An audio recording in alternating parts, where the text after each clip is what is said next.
আমি মাহফুজুর রহমান মুর্শেদ, প্রবাহ নিউজ 24। আমি যেখানটায় অবস্থান করছি বান্দরবান পার্বত্য জেলার দুর্গম সীমান্ত কেন্দ্রিক যেটি এলাকা রয়েছে, আমি বর্তমানে আলীকদম উপজেলার যেটি উপজেলা পরিষদ সংলগ্ন যেটি আমার পিছনের অংশে যেটি আলীকদম আনসার ও বিডিপির যেটি অফিস কক্ষ রয়েছে, তার যেটি সামনের অংশে যেটি মাঠ রয়েছে, আমি সেখানটায় অবস্থান করছি।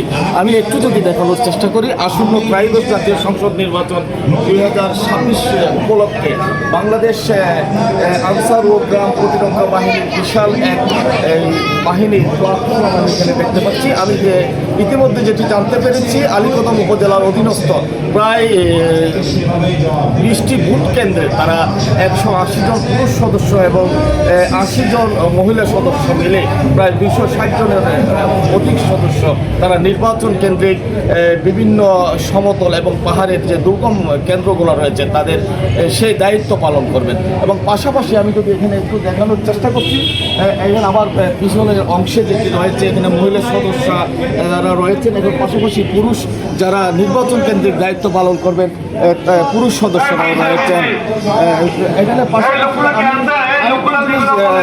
জানার চেষ্টা করতেছি, বাংলাদেশ আনসার ও গ্রাম প্রতিরক্ষা বাহিনীর যেটি একেবারে মাঠ পর্যায়ে থেকে যারা বিভিন্ন আনসার বাহিনীর যারা সদস্যরা রয়েছেন, সদস্যদের ব্রিফিংয়ের ক্ষেত্রে এখানকার আমি একটু যদি জানার চেষ্টা করছি, আমার পাশে এখানে আনসার বিডিপির দায়িত্বরত অফিসাররা রয়েছেন, পাশাপাশি যে তাদের যে নির্বাচন কেন্দ্রিক রুট ম্যাপ এবং নির্বাচন কেন্দ্রিক যে নির্দেশনামূলক আমি একটি প্রজেক্টের দেখানোর চেষ্টা করছি।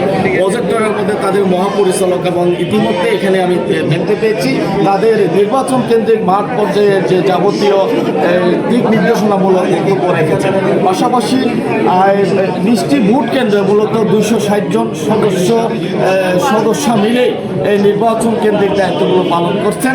পাশাপাশি তাদের সাথে পার্শ্ববর্তী এখানে বাংলাদেশ সেনাবাহিনী টহলে থাকতেছেন, বিজিবি থাকতেছেন, আলীকদম থানা পুলিশও তাদের পাশাপাশি বিভিন্ন ভোট কেন্দ্রের দায়িত্ব পালন করছেন বলে আশা করছি।